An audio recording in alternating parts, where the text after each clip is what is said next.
Kaming mga Eto Rangers. Sa mustang muli, kaibigan.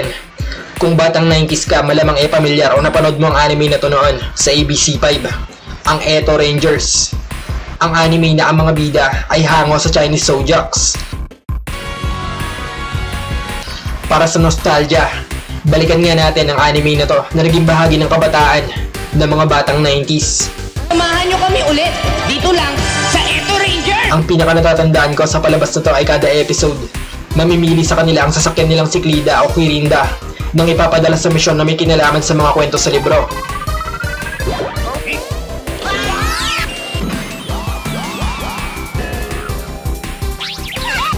At kailangan nilang may balik sa normal ang lahat bago pa tuluyang magbago ang mga pangyayari sa kwento na yun.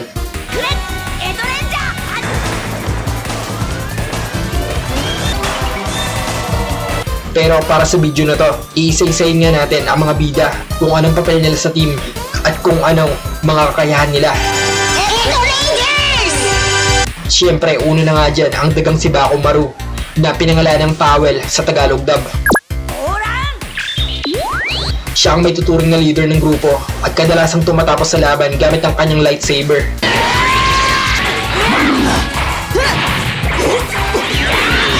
Ang pinakamalakas naman niyang atake ay tinatawag na Killer Hurricane.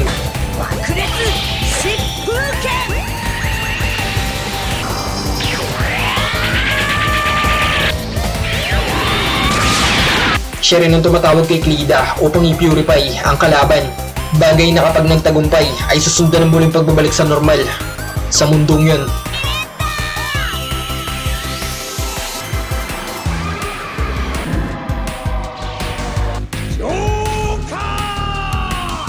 Sunod naman si Halls, ang baka, na kilala sa Tagalog dub bilang Buku.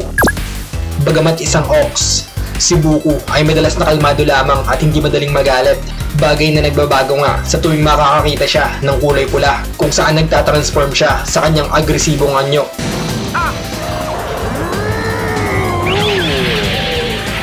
Masasabing mabagal siyang mag-isip, pero masasabing isa nga siya sa pinakamalakas sa kanila. Napakalakas niya na nagagawa niyang pigilan at buhatin ang napakalaking bato na ilang ulit ang laki at bigat sa kanya.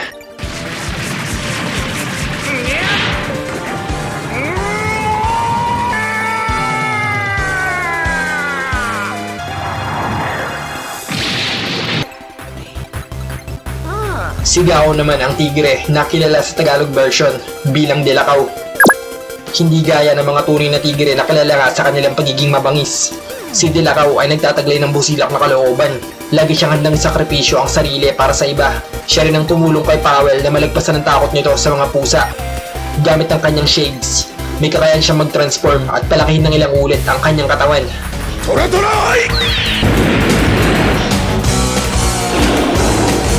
Bagay na nakapagbibigay sa kanya ng lakas at bilis.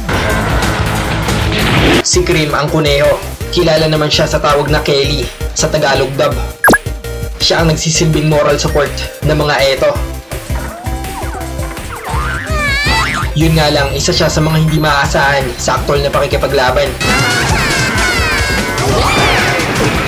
Sa kabila nito, ang napakalakas niyang pandinig ay napapakinabangan nila sa mga misyon, habang ang kanyang transformation stick ay nagagamit naman niya sa pagdidisguise upang hindi ma-detect ng mga kalaban.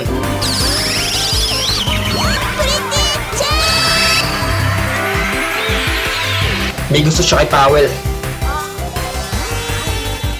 Si Drago, ang dragon, ay tinatawag na Pakalachi sa Tagalog version. Siya ang pinakamatangkad, pinakamahinahon at pinakamaraming kaalaman sa iba't ibang bagay. Dahilan para siyang masasabing pinakamaasahang backup na maaaring tawagan sa anumang pagkakataon.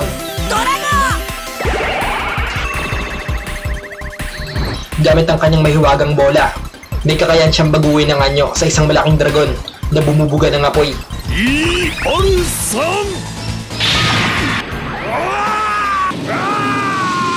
Bukod pa yan sa kakayahan niyang gumamit ng mahika, gaya ng pagmamanipula ng ulap at kuryente. Si Nyorori naman ang ahas. Kilala naman siya sa tawag na Wani Wani sa Tagalog dub. Siya ang may tuturing na henyo at pinakamabilis mag-isip sa grupo. バチじゃなくてバチが光ったんやろ。 Bagamat hindi nakikipaglaban, walang dudang ang papel na ginagampanan niya ay isa sa mga pinakamahalaga. Bilang scholar ng team, nagagawa niyang i-analyze ang kahinaan ng mga kalaban.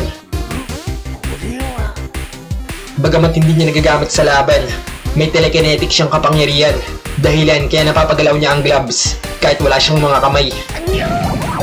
Si Pakarachi naman ang kabayo. Yabu ang tawag sa kanya sa Tagalog dub. Siya ang pinaka-energetic sa grupo, palaging hyper at mahilig magpatawa. Gamit ang kanyang horseshoe boomerang, nagagawa niyang umatake mula sa malayo.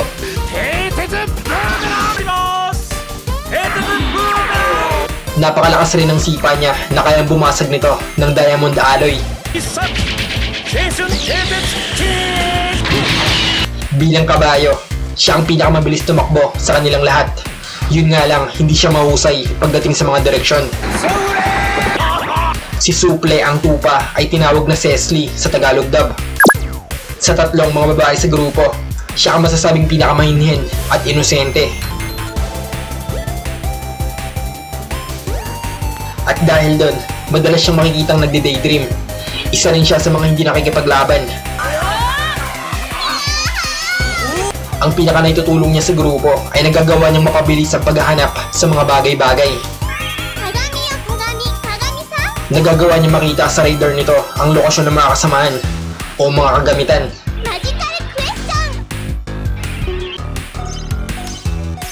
Si Monk naman ang unggoy. Kilala siya sa tawag na Menkyu sa Pilipinas.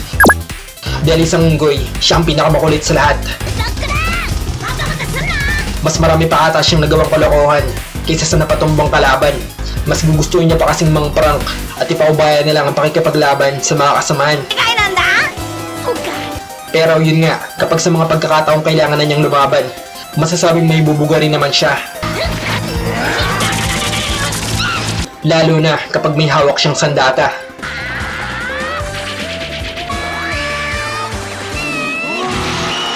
Si Tart naman ang manok, kilala siya bilang Chiki sa Tagalog.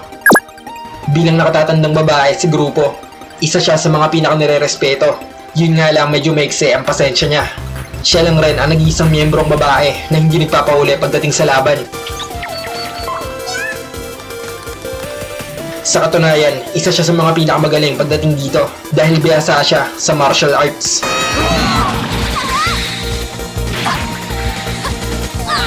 Bagamat manok ang original niyang anyo, mas madalas siyang makikitang nakaanyong tao. Kapag nakaanyong manok kasi siya, ang kaya lang niyang gawin ay ang manuka.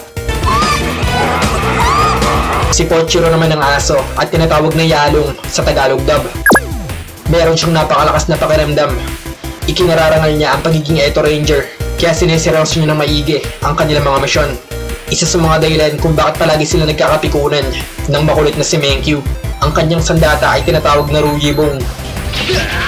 Isang may walang tungkod na bukod sa nakakakuryente ay humahaba rin base sa kagustuhan niya.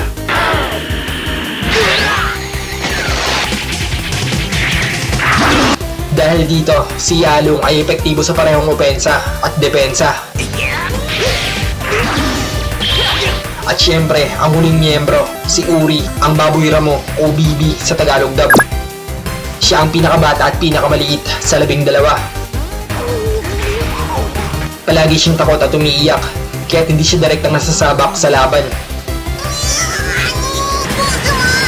Sa kabila nun, may mga pagkakataon na nakakatulong siya. Dahil sa tuwing umiiyak, lumalabas ang napakalakas na laser mula sa kristal sa kanyang tiyan. Bago nagtapos ang kwento, natutunan din maging matapang ni Baby. Isa sa mga dahilan kung bakit nagtagumpay silang tapusin ang kanilang huling misyon.